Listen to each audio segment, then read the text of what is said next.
Hello again, Struck.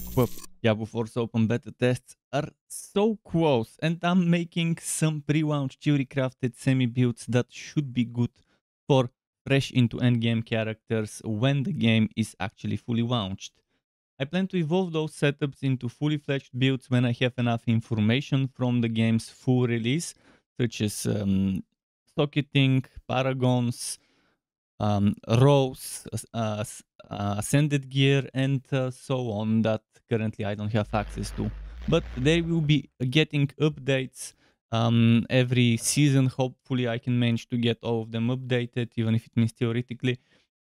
And when there's rebalance updates. This is one such build for the Barbarian Class called Butcher, and as the name suggests, it might be focused on bleeding. That is the case.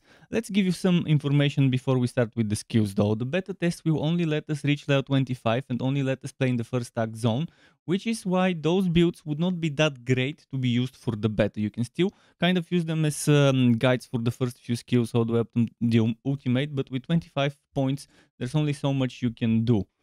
So usually around level 50 plus 60 plus characters, you would have enough skill points and enough renown based skill points for those setups. I've used no more than 63, 64, 65 in the majority of the setups because I was told that 63, 64 is kind of the limit. We'll see what the actual limit will be in the game after it launches compared to the beta. So this can help you jumpstart your end game post story grind by using this as a skeleton and to build upon it. I've also made spreadsheets for those builds. You can see the links in the description, and those spreadsheets have short lists of all the active and passive skills that I believe for each of those setups could be worth investing into if you have some extra spare points on the way to level 100. There's also a second spreadsheet which can act as a semi-build calculator of the skill tree. It's all the full skill trees of all classes. So I hope you enjoyed this butcher setup. Buckle up and let's go. And first off, let's start with the skill points.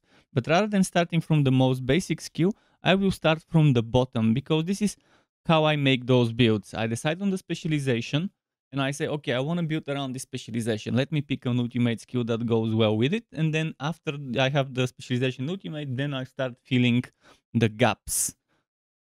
So you'll see those green numbers. I'll explain about them in a moment. Gushing wounds. Killing a bleeding enemy creates an explosion that inflicts X bleeding damage over 3 seconds. This is what I was building around. And I was, okay, let's try and get anything that synergizes well with bleeding. And some of you might be, wait, why did he pick this ultimate? Why didn't he pick something like Iron Maelstrom that actually has bleeding? Yes, it does have bleeding, but for 60 seconds cooldown, and to have this one third of the skill being the bleeding, I do believe that what I picked as an ultimate is a better choice. 50 seconds cooldown, you have all sorts of other good stuff with it, and most of all, you have a multiplicative bonus attack speed and damage while this lasts. And that attack speed would help you do bleeding, and it would help with other things. You'll see later why I went for this. What else do we have? We have a passive. This wall up leads to brute force, but heavy-handed apparently also leads to brute force. So you don't need to take this to take that from the looks of it. You might be able to just take this and unlock this one. So wall up and brute force would be fun to invest into if you have one bludgeoning weapon on one of the skills. But since some of the skills like rent, if I'm not mistaken, require swashing, it remains to be seen whether this would allow for it. And if you want to put points here and here, you would have to take points from other places such as here and maybe here, for example. Now, moving on, we have Rupture. It requires a swashing weapon. Rent also requires a swashing weapon, you'll see later. Rupture is good. Damages the enemies and receives... and for their total bleeding amount, receiving all bleeding damage from them, which is pretty nice, ripping them out. So if an enemy dies while being skewered by Rupture, then reset its cooldown, which is also nice for spamminess. And enemies killed by rupture heal you. I didn't take it, but if you think it's needed, take it. I did take the attack speed. Again, stacking that attack speed with this attack speed and with our bonus to attack speed might be very fun. This, I put a single point just so I can unlock this one for a single point, just so I could unlock this one for a single point.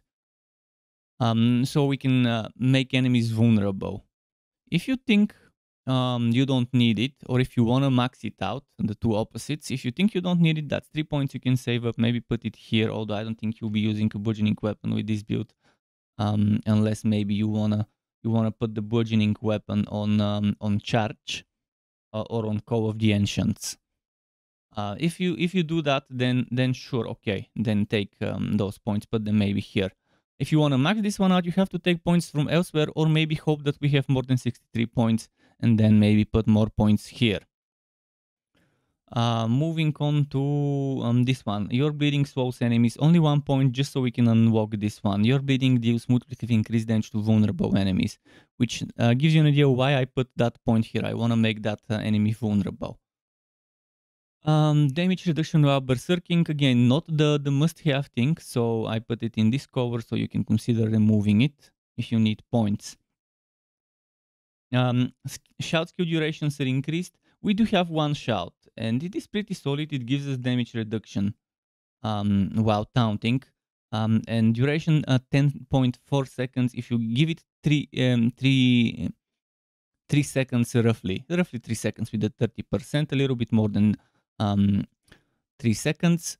This gives you almost permanent uptime of that damage reduction, so I think it's worth maxing this one out. Alternatively, you can remove the points from here. Again, shout skills cause enemies to deal multiplicative less damage. So not only do you get damage reduction, it also causes nearby enemies around you when you shout to do less damage, so even better. This is also nice to heal allies, but it doesn't say whether it heals you, so I'm skeptical with this one if you're so... Charge, I love charge as an idea.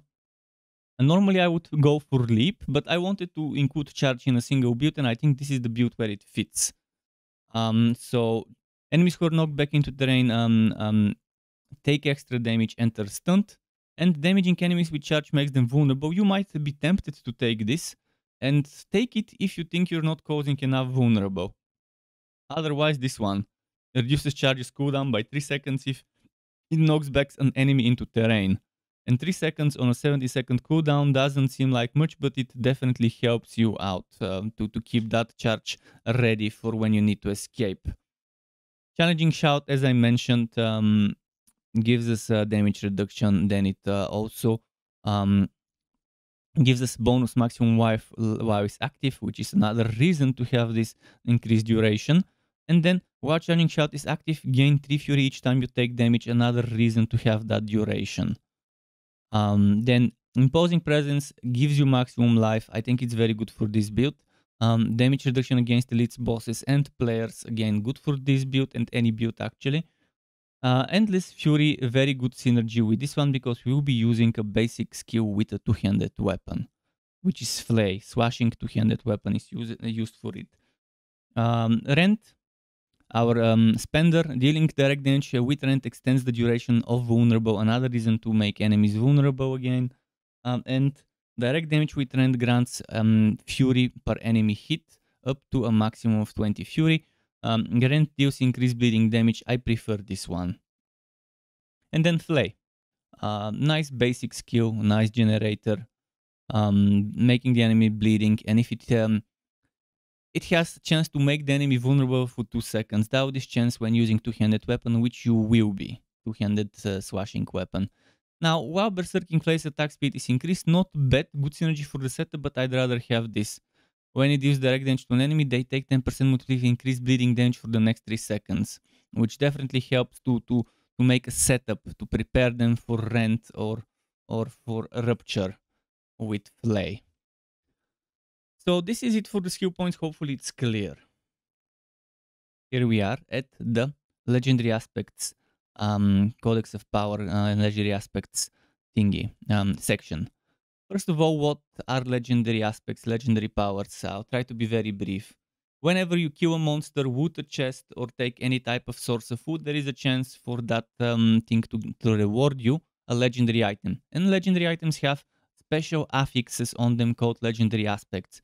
And not only are they legendary and build around me and kind of good ones, you'll see why. But you can also take them from one item, put them on another item, as long as it's within the same category, which is defensive, offensive, mobility, utility, and resource. I think included a list of which type of item SWOT is considered as what category. Obviously, some of them go on multiple categories. Some of them can go on multiple SWOTs. Actually, and yeah, it's pretty solid. Keep in mind there are outliers like pants only accept defensive, and weapons and offhands only accepts offensive, but the rest of the swords have at least a second thing that goes on it. Now, another thing that's special about legendary aspects is you have an option to get the aspect from a dungeon by finishing the dungeon. For example, let's take aspect of anemia.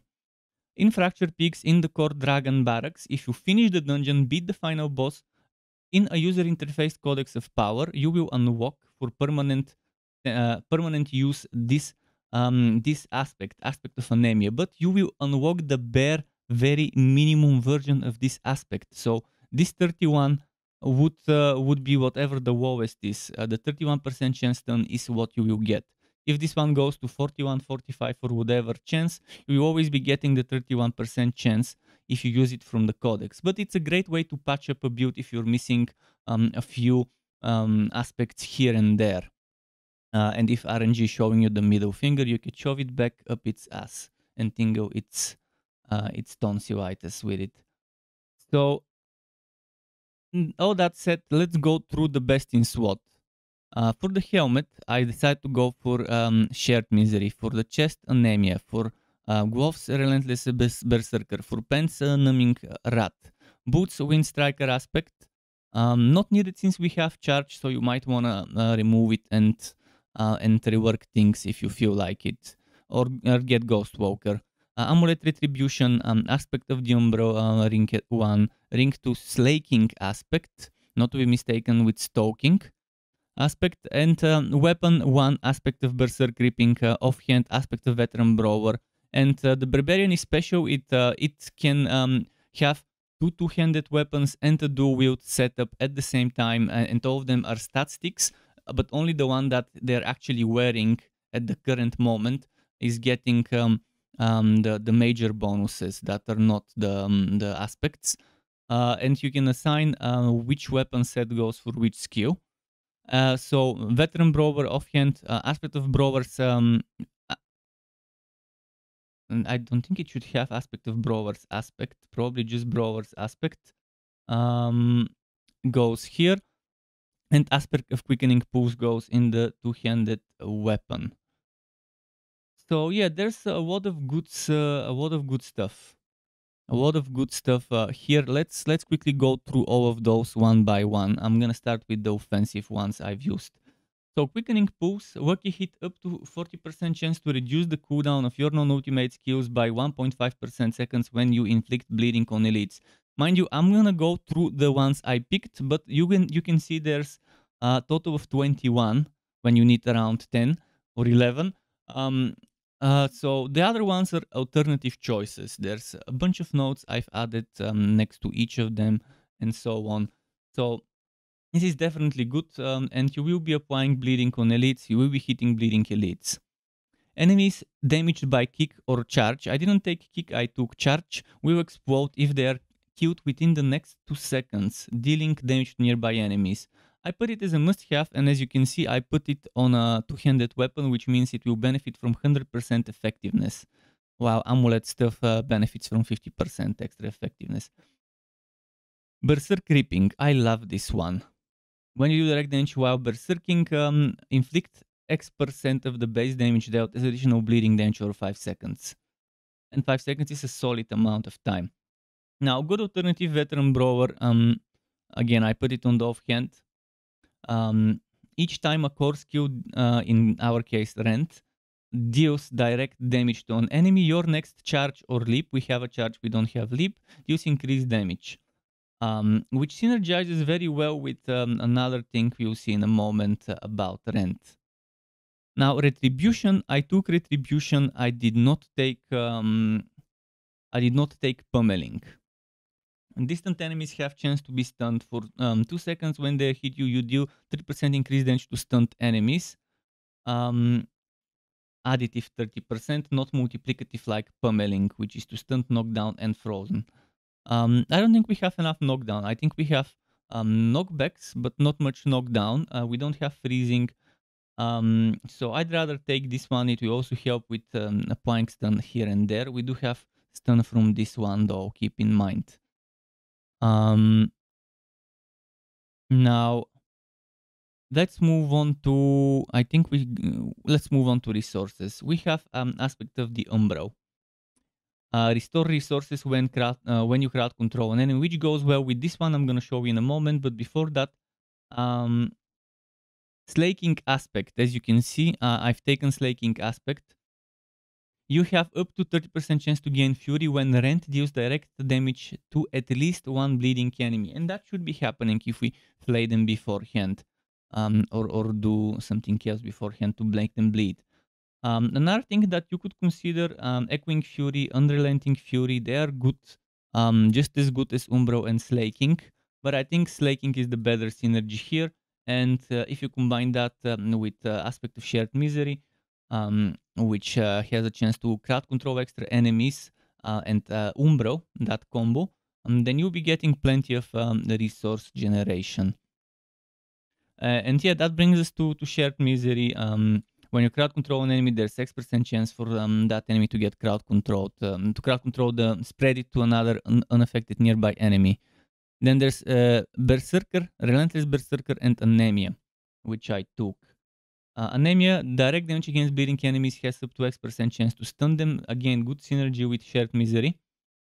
And the Relentless Berserker, damaging an enemy with a core skill, Rent in our case, has up to X% chance to extend the duration of berserking, and double this duration if it was a crit strike. I think it's a lovely synergy. It speaks to itself why I've taken it. And Numbing Rat, each point of fury generated while at maximum fury grants Fortify. Not needed, a little bit of survivability does help, we'll be generating plenty of it.